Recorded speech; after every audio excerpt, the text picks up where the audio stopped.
I'm here for the snacks. What was that? I'm here for the food afterwards. You're here for the food afterwards? Well, that's a good reason to come. That was the reason I started first coming to the temple. I thought the first time I came, they had, they had a lecture going on, and they had some kirtan. But I don't really remember the lecture, and I don't remember the chanting so much. But I remember the food. I went down, and they had, it's called Rajmal, which means it's like this. Raj means king, and Mal is beans, so it's the king of beans. It has nice bean preparation with puris, which are like puff. How you describe it? Puff bread. Puff flatbread. Puff flatbread, and some halva, which is like sweet grits. Sweet grits, and a nice lemonade. So I still remember that was in 2022. That was 7 years ago. 10. Oh, sorry. 2015. Yeah, 7 years ago. So yeah, I come for the food also, and I stay for the food. And our friend, what's your name? Ashish. Ashish. Nice to meet you, Ashish. And I see Anthony. You brought some guests. Your brothers. Yeah. Okay. What are their names? Richard. Richard? Yeah. You got a nickname? Call you Richie or something? Yeah. Richie Rich. Okay. And? My name is Randall. My name is Randall. Randall. Yeah. Okay. So he's the older brother, huh? He's the only leader of the pack. Just like the Three Musketeers. So, is your first time ever coming to the temple? Huh? Yeah. So this is our Lotus Room program. It's a program for new people. We try to introduce and connect them to the philosophy, Christian consciousness is what we're presenting here. And it's known as a Bhakti night. And Bhakti means the art of devotional service. How you doing, Rodney? Yo. See you? Bhakti means the art of eternal love, or devotional service. And service means to a person. So we're talking about service to Krishna, service to God.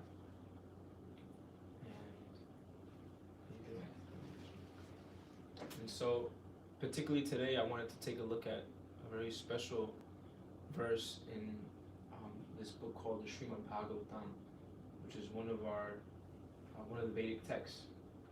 And it is said that by studying this text, especially with this human form of life that we have, we gradually start to purify our mind, our consciousness, our body, because ultimately this body we have is a machine. In the Bhagavad-Gita, Krishna states that it's a machine. So our mind is actually, it's like software, and our intelligence is a software we can't see. We look around, can I see anybody's mind right now? You can kind of feel it. You can kind of feel someone's mind. Kind of feel their intentions, what they're up to. You can't really see their mind. We can see the, gross external skin and eyes and ears and nose and mouth, which are composed of earth, water, fire, air, and ether. But then there's 3 subtle elements that compose this body with earth, which are the mind, the intelligence, and the false ego. So by listening to the Bhakti texts and reading these books, these scriptures, it actually fine-tunes our mind. So in Bhagavatam is described, so then we're able to distinguish reality from illusion. So it's kind of like you're in the Matrix, but you're woke. You actually know what's going on. You see the virtual reality. So even though we may be living within it, we're not a part of it. So living in the world but not being of the world is described. It's kind of like, you're from India, so you know when a coconut becomes mature, what happens is the coconut on the inside becomes detached from the outside shell. So even though the coconut flesh inside is still a part of the coconut, at the same time it's not a part of the coconut because it becomes detached. So similarly, when someone becomes self-realized, it's that same way. They may look just like us, walking around this world, carrying around this body, the different material elements. But actually, their vision of the world is much different than someone who's conditioned. They're able to see the world from a higher perspective. They're able to see the world from a different dimension, because they're seeing the world from reality, not from a state of being conditioned or being illusioned, as mentioned. So they can see the reality of things. They can see that these are all living beings, all parts and parcels of Krishna, the Supreme, the Divine Being, and we're all parts of Him as well. And then, in that way, we can actually start to treat everyone equally. Sama Sarveshu Bhuteshu, we start to see with equal vision everyone, then we can have proper respect for every single person, no matter if they're Spanish, black, white, Indian, tall, fat, skinny, ugly, pretty, whatever. Those are just external things, where we understand the soul is actually beautiful. The soul is Satchidananda Vigraha. The soul is Sat, is eternal. Chit is full of knowledge. Ananda is full of bliss. And that is our real position. So when we learn to see that aspect of the soul, then we're seeing in truth. And if we learn to relate on that aspect, then we can truly properly respect and love and work in harmony with one another, instead of fighting over what kind of jacket someone is wearing. Jacket means this skin. This is what most of the fighting in the world is about. This person looks that way, or they live on this side of the line, therefore I don't like them. I don't know why, but I just don't. So this is called ignorance or illusion. So I'll just say some prayers, and these prayers are to invoke auspiciousness, so that I can try to be an instrument to present to you, or to pass on this knowledge that I've received. Scriptures. Om Namo Bhagavate Vasudevaya. Om Namo Bhagavate Vasudevaya. Om Namo Bhagavate Vasudevaya. Om Ankhyanatamidandasya Khananjana Salakaya Chachurun Meditam Yena Tasmai Shri Guruve Namaha. Shri Chaitanya Manobhishtam Stapitam Yena Bhutale Swayam Rupa Kadamayam Dadhati Sarvadantikam Bandeham Shri Guru Shri Yuta Patakamalam Shri Gurun Vaishnavamscha Shri Rupam Sagrajatam Sahagana Raghunatam Vitam Tam Sajivam Sabaitam Savadutam Parijana Sahitam Krishna Chaitanya Devam Shri Radha Krishna Padan Sahagana Lalita Shri Vishakan Vitam Shta He Krishna Karuna Sindhu Dina Bandho Jagapate Gopesha Gopika Kanta Radha Kanta Namosute Tapta Kanchana Gaurangi Radhe Vrindavaneshwari Vrishabhanu Sute Devi Pranamami Hari Priye Panchakalpataru Vishta Kripa Sindhu Vacha Patitanam Pavanebhyo Vaishnavebhyo Namo Namaha. Jaya Shri Krishna Chaitanya Prabhu Nityananda Shri Advaita Gadadhara Shivasati Gaura Bhakta Hare Krishna Krishna Krishna Hare Hare Hare Rama Rama Rama Hare Hare.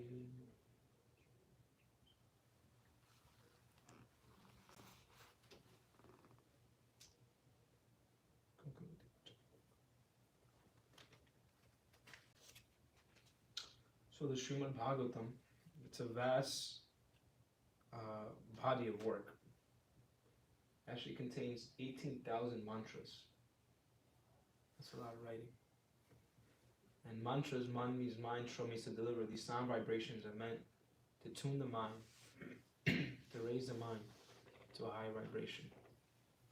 So we understand there's lower vibrations and higher vibrations. There's an experiment that's done with plants.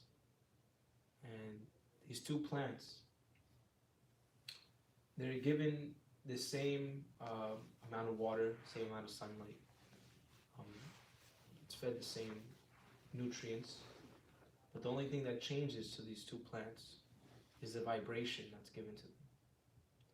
On one plant, they have a very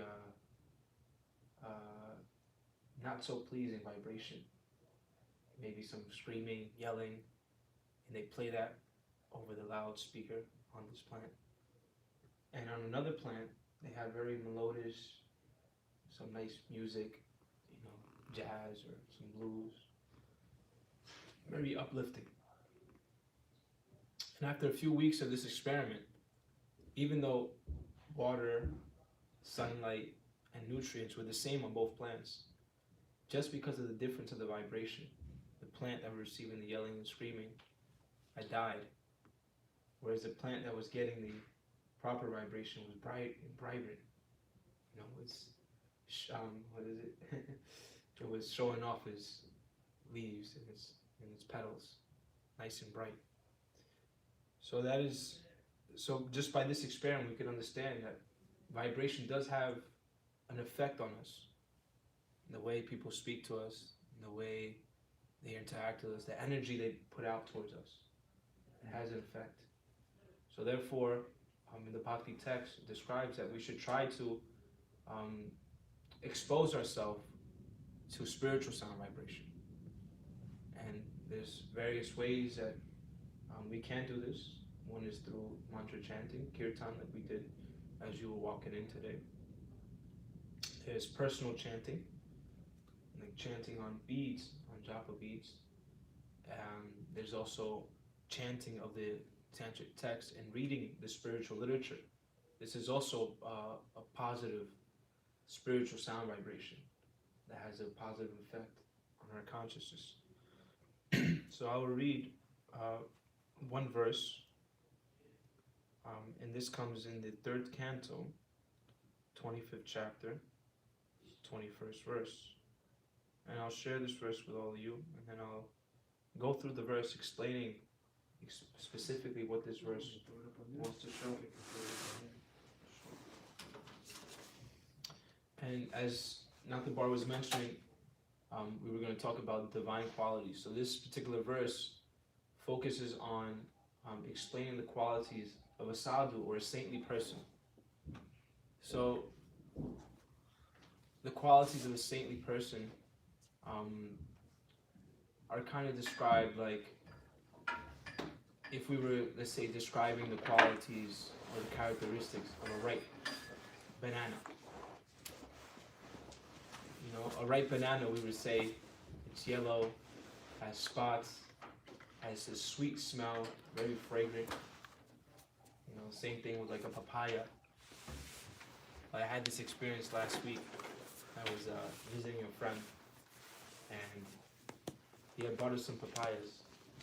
And somehow I've never been too big in the kitchen, so I didn't know what a ripe papaya was supposed to look like. So I searched it on Google, and it said the ripe papaya is supposed to be yellow, a little soft to the touch. So I grabbed this papaya and I saw it, and saw these characteristics were there. So I thought, okay, this is nice and ripe. And I cut it up and served it to my friend, and we're all very happy to eat a nice ripe papaya. So here we will hear the descriptions of the qualities of a sadhu, or a saintly person. So I'll chant the Sanskrit so you can all hear it, and then I'll say the translation, and then I'll go through it word by word. Titikshava karunika suridha sarvadehinam ajatta shatrava santa sadava sadabhushanaha. The translation is: the symptoms of a sadhu are that he is tolerant, merciful, and friendly to all living entities. He has no enemies. He is peaceful. He abides by the scriptures, and all his characteristics are sublime. Now that sounds like an amazing person. So the saints in this world, they've developed these qualities. And as Nathabar was mentioning, when we hear these qualities and we learn about these qualities, and we start to appreciate these qualities, we can actually start to develop these qualities ourselves. So it begins with hearing. Thinking, feeling, willing, like they say. So when we know what qualities to imbibe, or what qualities we should aspire for, then we can actually start to try to imbibe them in our own life in our own character.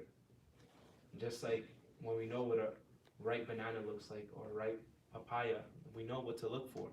We know what's desirable. So similarly, when we hear the characteristics of a saintly person, or the characteristics that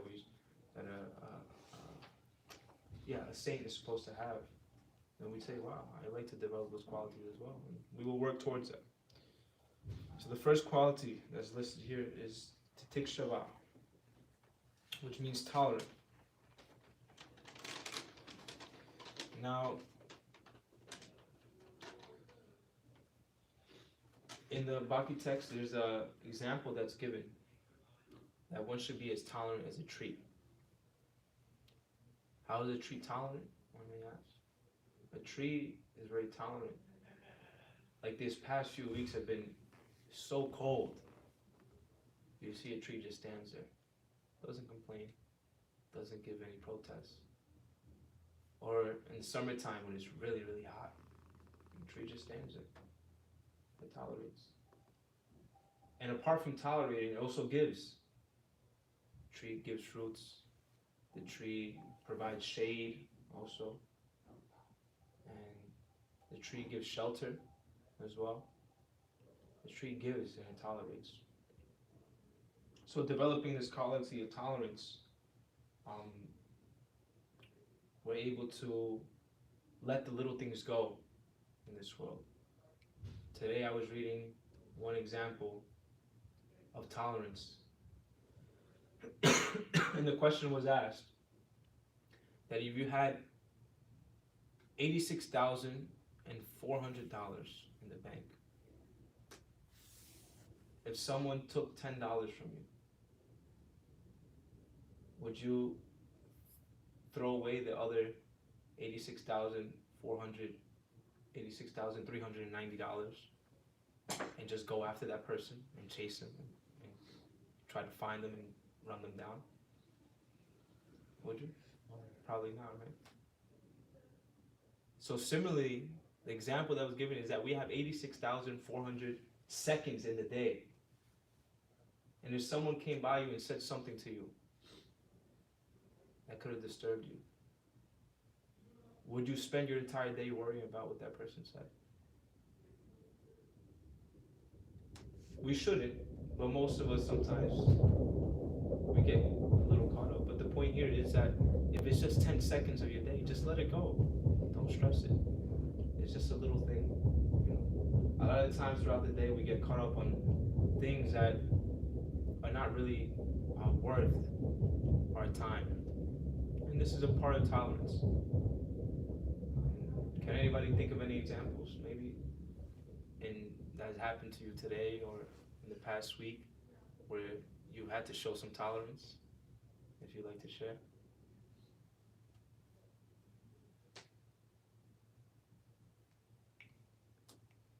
My roommate didn't wash his dishes. Your roommate didn't wash his dishes. That can be upsetting. Extremely upset. But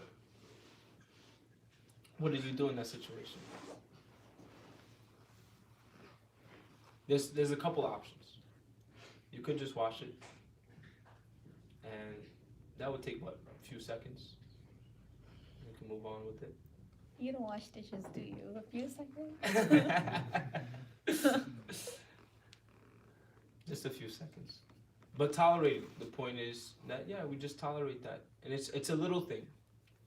Because in reality, yeah, it takes a few minutes to wash the dishes.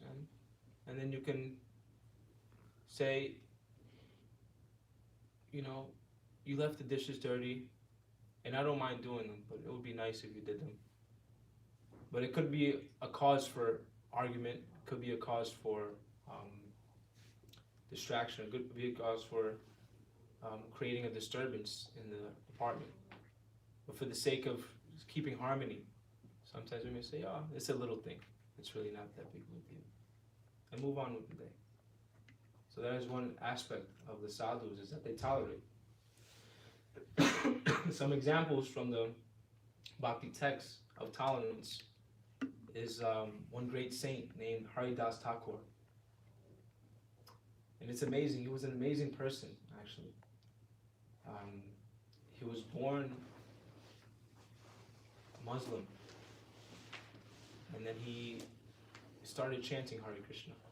Started to take up the practice of Krishna consciousness, and this disturbed the society at the time because they thought, okay, whatever you're born, that's what you have to do. You can't change. You can't, try to be something else. But he was attracted towards Krishna in this way.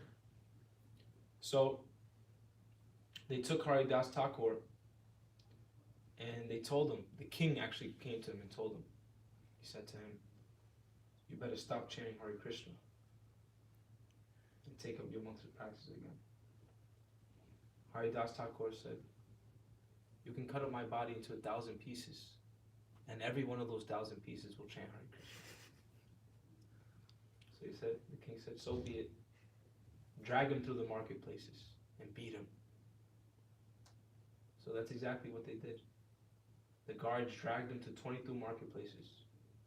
And in every marketplace they gave him a beating. By the time they got to the end of 22, Haridas Thakur was just there with a big smile on his face. And the guards were like, they couldn't believe it. And they said, usually when we drag someone through these marketplaces, after 2, they've lost their life. They can't tolerate. But Haridas Thakur the whole time was praying, my Lord, please forgive them. They know not what they do. Sounds like a similar prayer, right? Jesus also had said that he had a similar prayer when he was being crucified. Tolerance. They were crucifying him and yet he was praying for them. Please forgive them, they know not what they do. So in our scriptures, this quality of tolerance is very much prominent, a prominent quality that's described, that's a hallmark of a saintly person. Because we're in the material world and things are not going to always go our way. That's a fact. And so we're going to have to learn how to tolerate in order to not be disturbed by the little things, but continue to push forward and know that there are things that are worth our valuable time. Time is the most valuable thing, actually. So therefore, not to unnecessarily waste time on things that may not be worth it. The next quality is karunika. A sadhu is very merciful. And this quality of mercy can be seen in a couple different ways. One is that they'll show compassion to those who are innocent. Like, you can say a sadhu will lift somebody up even though they may be on a very low platform. They'll come out and they'll reach out their hand. And we see the example of Srila Prabhupada. He came to the United States, to New York, to the Lower East Side. At the time, the hippie movement was going on. And Srila Prabhupada was a saint of the highest caliber. He was living in Vrindavan, which is known as one of the most holy places on this earth. But he came to New York, to the Lower East Side, to the hippies, and he was with them. He lived in the Bowery. When he was going into his apartment, there would be, drunk people passed out in front of the doorstep. He would have to step over them to get into the apartment. He lived with people who had no respect for him. But yet he was praying for them, uplifting them, showing them, guiding them, showing the way. Prabhupada was 7 years old at that time when he first came. And when he was started having meetings, bringing people to teach him about Krishna. He would cook for them, he would clean up after them, he would wash their dishes. So interesting. So this is the quality of a sadhu. He's very merciful.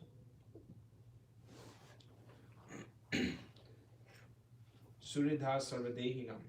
He's friendly to all living entities. So this is a very interesting point. That is not just to other human beings, but it's to all living entities. In our society today, a very prominent feature in our society is that there's slaughterhouses where they do unimaginable things to other living creatures. When we talk about equal rights, it's not just equal rights to all humans, but equal rights to all animals as well. The cow, the dog, the pig, the chickens, they all deserve equal rights. In the sense that they all have the right to live. Because actually within that body is a spirit soul. And that soul is of the same quality as the soul that's in your body. So when we neglect to see that, that's not being friendly to all living entities. That's not being seen with equal vision. So when we want to fight for equality, we should understand what is real equality. Real equality means to see the soul. And when we can see the soul, like I was mentioning in the beginning, then we can treat all others with proper respect. So that is the quality of a sadhu. Is that Suridha Sarvadehinam, that he sees, and he's a friend to all living entities. And Ajata Shatava Santa, Ajata Shatava, inimical to none. This is a very interesting point. A sadhu carries no envy in the heart. And where we're not envious, one can actually love others in the true sense of the word. Meaning that they're just the well-wisher. You wish the best for everyone.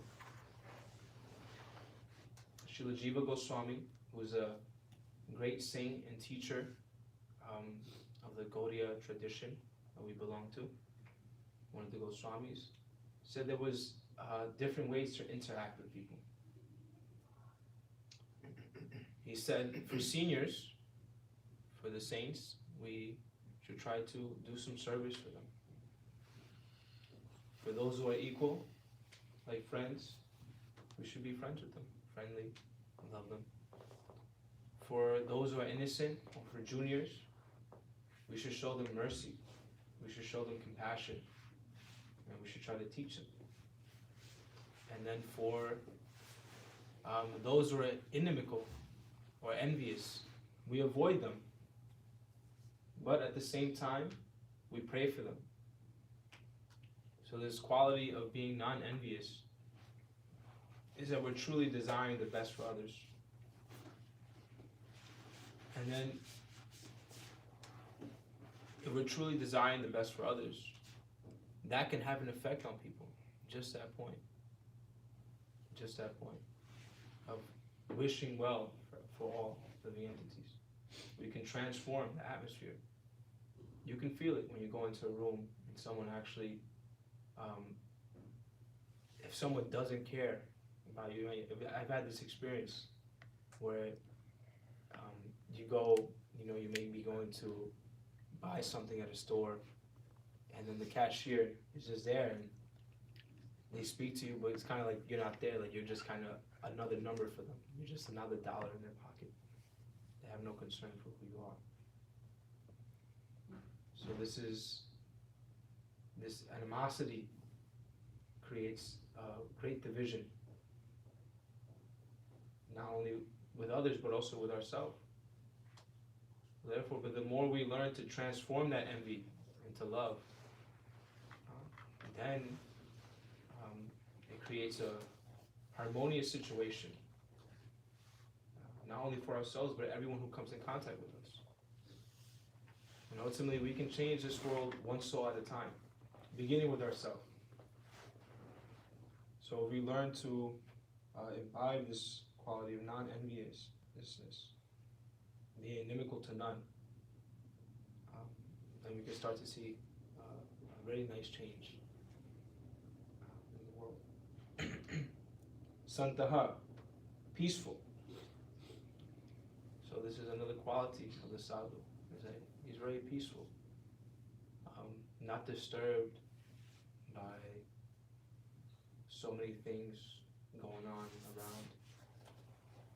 And yes, it takes a lot to come to this level, but it starts by talking about it. It starts by talking about it, discussing it. You know? Because actually, everyone wants to be peaceful. But in today's society, in today's current events, we have the media. They present so many things to distract our minds, to disturb our minds. If you just go on the news for 10 minutes, your mind becomes so disturbed with so much things they're talking about. It's interesting because mass media tries to present everything to disrupt our peace. And I know for myself, just by looking at the news for a couple minutes, I become so disturbed. And so we can become peaceful by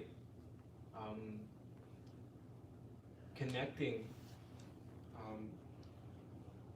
with the scriptures, connecting with the spiritual sound vibration, and also doing good for others. It's a very peaceful activity. And sadhava, abiding by the scriptures. So the scriptures or the bhakti text, they're like a GPS. So like I was mentioning in the Bhagavad-Gita, it mentions that the body is a yantra. Yantra rudharimaya, it's a machine made of material elements. So just like every machine has a function, the scriptures, they give, it's like an owner's manual, how to utilize the machine. Because everything has a function.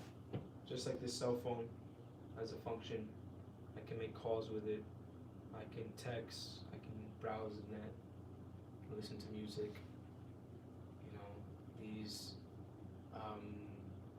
This TV has a function. And as we're showing the verse here, this lights, they have a function to give light. This AC unit is also a heater unit, it's emanating heat. So everything has a function. So the function of the human body is to actually achieve self-realization, to achieve a transcendental position. So we do that through the mantra, meditating, chanting the holy names of Krishna. And by chanting these holy names, that elevates our consciousness, spiritualizes our existence. So that is what it means when it says abiding by the scriptures, is that we're actually starting to mold our life according to these principles that are described. So it's a very interesting path and journey that we can all take. And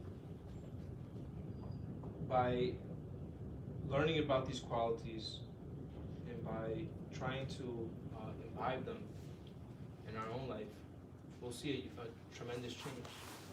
And we'll notice that not only will we become better persons, but anybody we come in contact also will become better persons. So, does anybody have any questions or comments on any of the qualities or the practices we can do to imbibe them.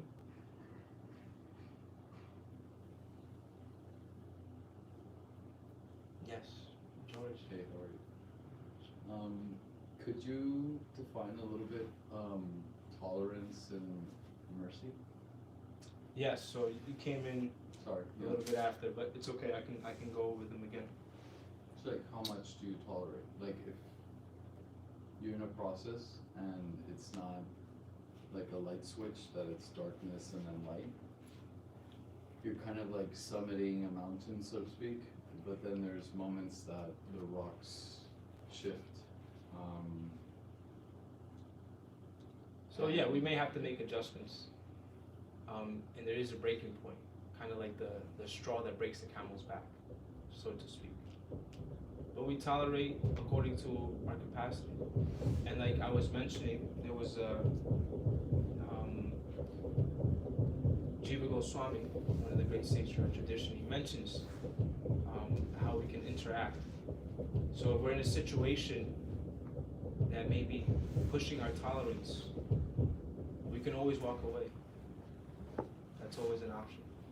Walk away and try to put ourselves in a better space to not have to go to that breaking point, so to speak. And yeah, as we imbibe these qualities or enter into these qualities more and more, we'll develop more tolerance, we'll develop the ability to be more merciful. Start where you can. You know, if it's your first day, you're doing a high jump, you may be able to only jump over the seat. But with practice, you'll get higher and higher and higher, and soon you'll be able to jump 4 feet over. Like that.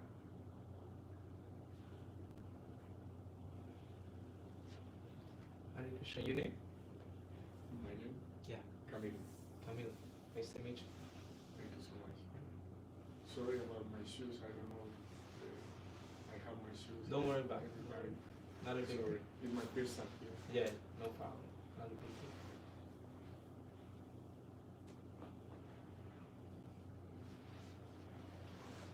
The best scripture that expounds upon these qualities. The best scripture that pounds upon these qualities. Well, I would say the Srimad Bhagavatam, if you have the time to read them. But the Bhagavatam is 18 cantos, so it's, oh, sorry, 18 books, mostly. It's 12 cantos, and throughout the Bhagavatam you have different stories, different people throughout the ages who have developed these qualities and have undergone trials and tribulations. So we hear all these different stories in order to understand how we can also develop these qualities. And we can see the different situations they dealt with, problems they had, and how they overcome these different difficult trials and tribulations that may happen. So the Bhagavatam is a very good one. The Bhagavad-Gita as well. And it's very interesting because the Bhagavad-Gita, the story itself, Krishna is talking to Arjuna right in the middle of a battlefield. He actually is Arjuna's chariot driver, Krishna is, and he takes him right to the middle of both armies, and they're about to get in a big war. And then Krishna starts to describe to him what he should do, what he shouldn't do, what is the soul, just right in the middle of the battlefield. And Prabhupada said it must have been only 45 minutes, but we see such a setting to speak such a philosophical treatise. Very, very amazing.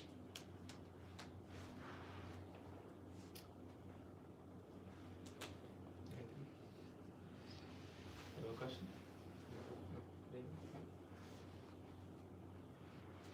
No? Yes. Referencing what you were just talking about in the battle, is that like similar how like these characteristics that we're trying to imbibe, we can't wait for the conditions in the material world to like be ideal we have to work at them at any given Yes, starting point? yes. Like, That's a very, very good question. Very good observation as well. So yes, so the circumstances for Arjuna, were they ideal? He was about to go to war, and on the other end of the battlefield were his cousins, his uncles, some of his teachers, and he had to, go to war with them. So yeah, the point being that imagine that situation he was in, and he still took the time to take the instruction and to imbibe the instructions and to live by them, try to live by them also. So yeah, the material world, there'll never be an ideal situation. There's no such thing as a perfect situation in this material world because there's constant change. At every moment there's change. Every single second things are changing. So there's never going to be that ideal perfect moment. We'll be waiting forever. Literally. There's a term called nitya bhara, which means eternally conditioned. So until we actually start to make a conscious effort towards our self-realization, then we'll just remain under the traps. We'll remain engaged in this material world. So yes, whatever little we can do, we should do. So that's a very good point. so would you say it's to like disengage, like not engage in the things that steer in the opposite direction of practicing sadhana? Like Arjuna goes to war. Yeah. I see that in my mind as like that's engaging. Well, not necessarily just to disengage, but to transform the consciousness with which we're doing it. Because in the Bhagavad-Gita it describes that it looks like a spiritual person and a materialist are doing the same thing. We walk, we eat, we talk, we have to sleep. It seems like the same things are going on. But it describes that Rishikena Rishikesha Sevanam Bhakti Uchate. When we utilize the senses in the service of the master of the senses, then we start to transform ourselves. So there's another verse that says, Sarvopadi Vinimuktam Tatmanat Pena Nirmalam. It's the same verse, but the beginning of the verse says, Sarvopadi Vinimuktam Tatmanat Pena Nirmalam. Rishikena Rishikena Rishikesa Sevanam Bhakti Ujjate. Which means this first part talks about how we give up all designations. Sarvopadi Vinirmuktam. All these designations, we give them up once we start to engage these same senses in this material and in service. So, like we're going to do now, we're going to have a nice meal cooked by Matanga, vegetarian, a spiritualized meal. So we're doing the same thing. We're eating, we're tasting. But that tasting is of a different quality. That tasting is service. We're eating something spiritual. So this will not only nourish our body, but it'll nourish the soul. And actually, this is a way, I would say this is the only path that you can become self-realized by eating.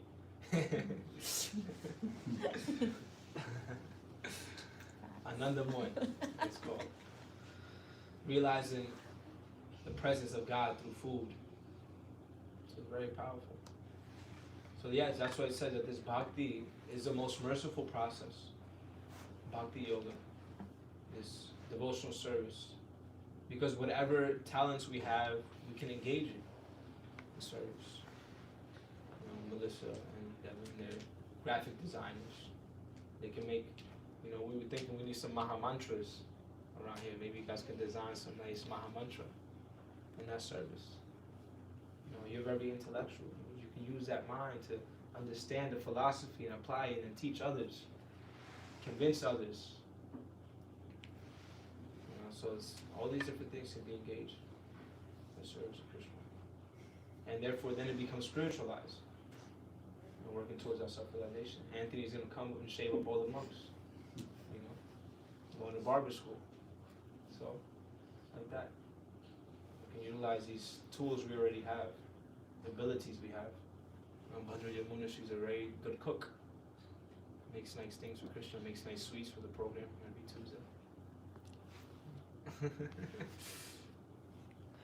Mukti, she comes and sits at the front desk sometimes and talks nicely to the guests, receives them nicely. So it seems like it's just a normal thing. You're just talking to somebody, receiving them nicely, but it actually becomes something spiritual because you're receiving them into Krishna's temple.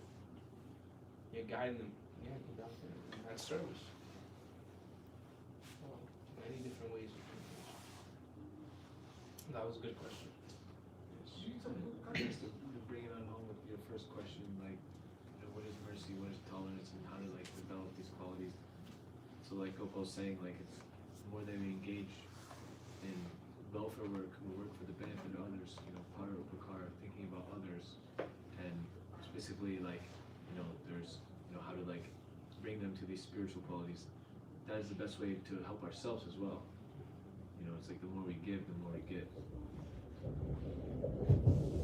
But in that process of acquiring those characteristics, if you're still in the process of like cleaning the contamination, it's one of the two accessing knowledges or the impure states of senses or of my own knowledge.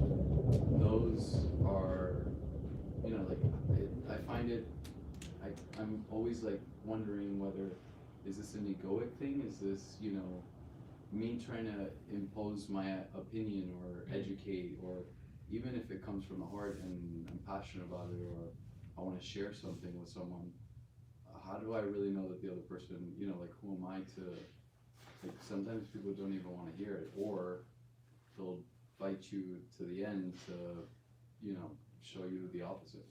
So it's sometimes it's like, I feel like you just keep it to yourself, or first work on yourself, and then the opportunities present themselves. Krishna presents it. Both. Meaning while you're working on yourself, you also will have opportunities to share with others. Because it's a fact. Yeah, it's a journey, it's a process of purification. Which means that we have the goal and we're on our way. Yeah, so along the way, sometimes, like you mentioned in the first part, our ego, we may be thinking, okay, is this right to say? As we become purified, we become able to more distinguish between matter and spirit, between what's spiritual, what's material, what's coming from our ego, what's actual reality. And there's a three-pronged, there's a tripod approach. So you see this camera? There's 3 prongs that's holding it up, right? And when I set it down, it's standing on these 3 legs. So it gives an example. The Bhagavad-Gita said, the 3 legs we stand on are Guru, which means like the spiritual master, the teacher.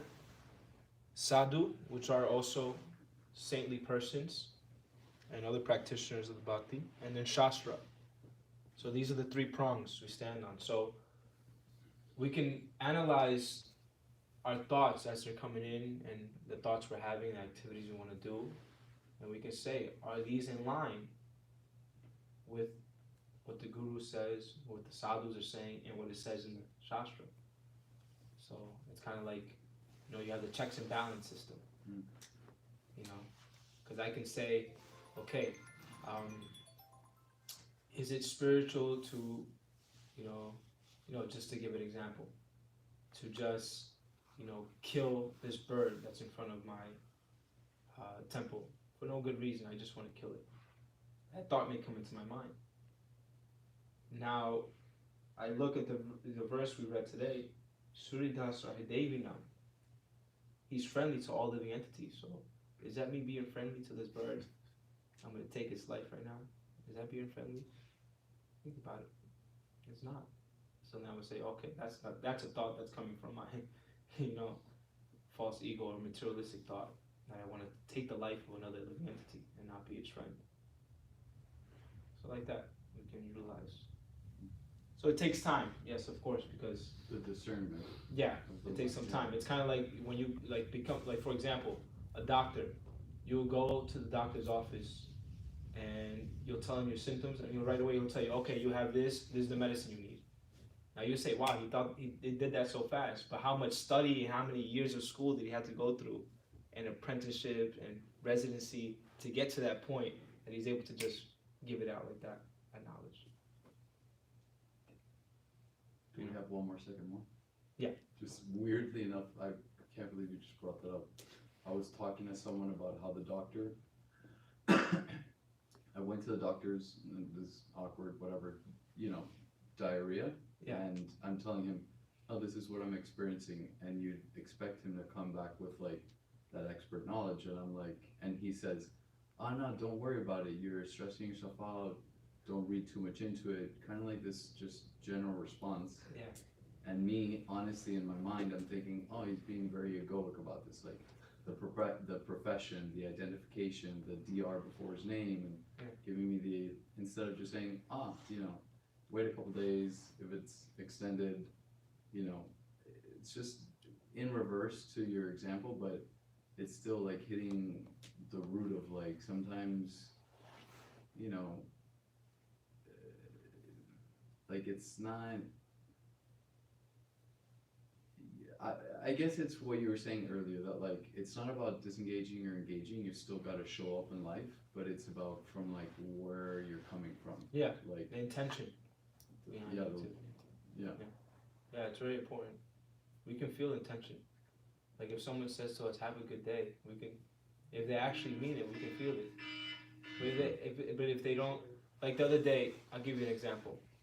The other day I was in Whole Foods, and I went to Whole Foods, I was picking up a few things, some fruits, and if we were in nature, we could just pick the fruits off the tree, but fortunately we're living here in this big city, we have to go to Whole Foods, fruits come from a plastic bag, not from trees, but yeah, so I went up to the cashier, and before she even saw me, she was saying, do you need a bag?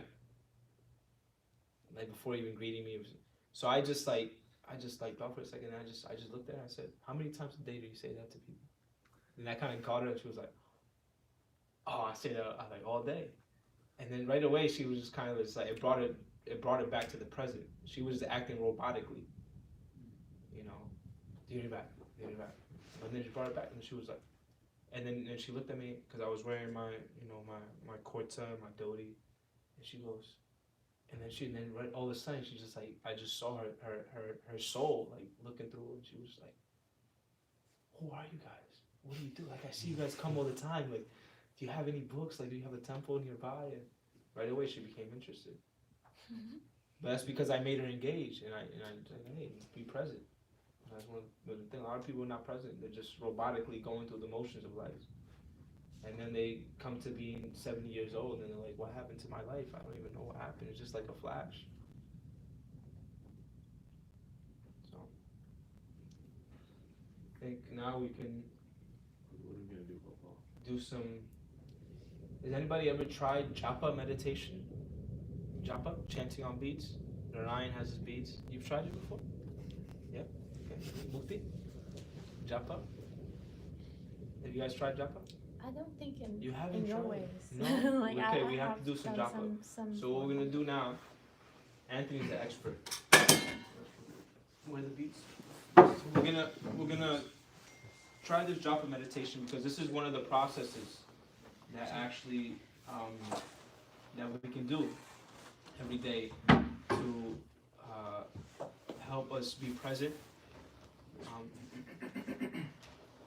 and this will engage our senses also, engage our sense of touch, engage our speaking, our tongue, our ears. We do this japa meditation. So yeah, we'll give some beads out.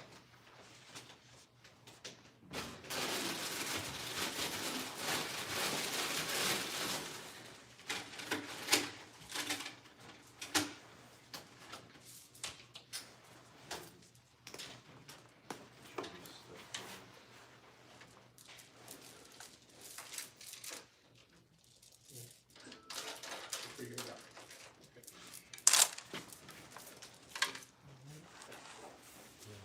You got it? You got your beads? No?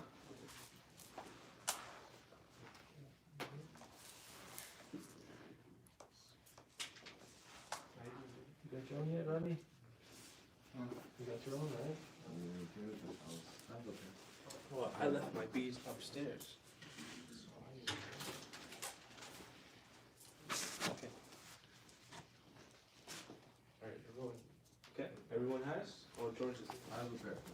Yeah, okay, here, hold this for the sake of. Can I use your beads? Real quick, for demonstration.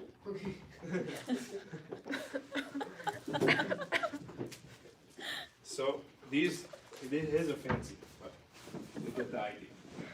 So this is called a japa mala, and so on this japa bead, there are 108 beads, and on each bead we'll chant one Maha Mantra. So generally, what the devotees do who take a vow, who take a commitment to this process of devotional service, they'll take a vow to chant 16 rounds a day. That takes about 2 hours. So we can start off with 2 minutes. So what you'll do is, this is the way you chant, is there's the head bead here. This is called the Krishna bead. We don't chant on this bead. We start on the bead next to it. And what we do is, does everybody have the mantra? Anybody know the mantra? Hare Krishna, Hare Krishna. Whoever doesn't know it can raise their hand, and Arjunanda will bring you up.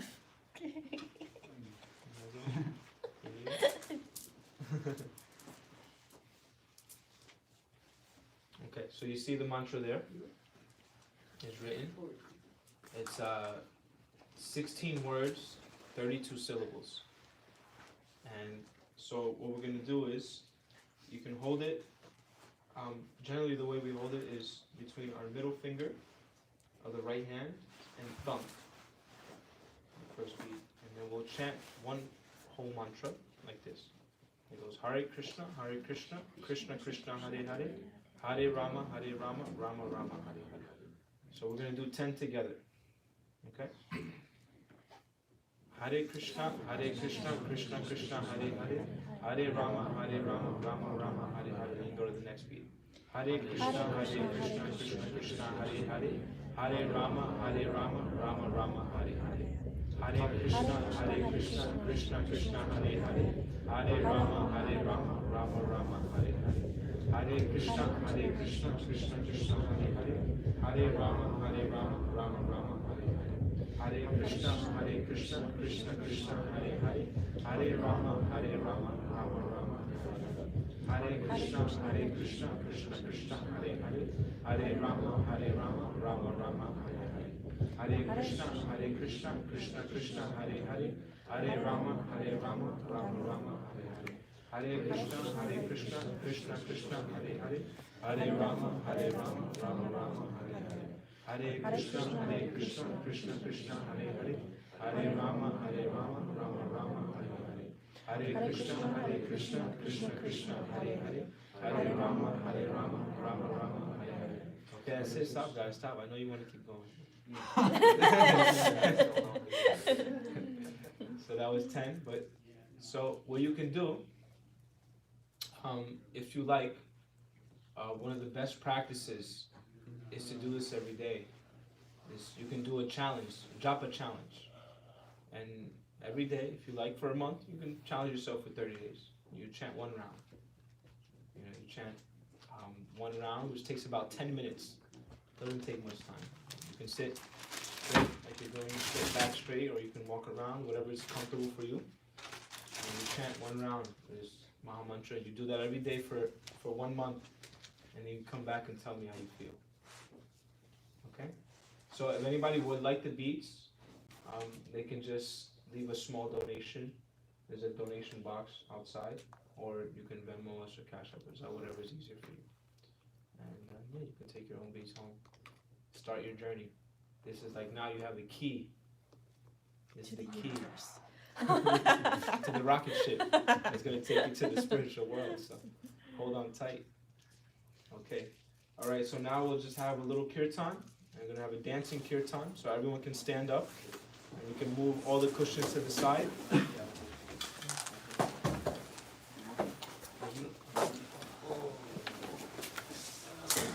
Thank you all for your kind attention. Okay, we stop this.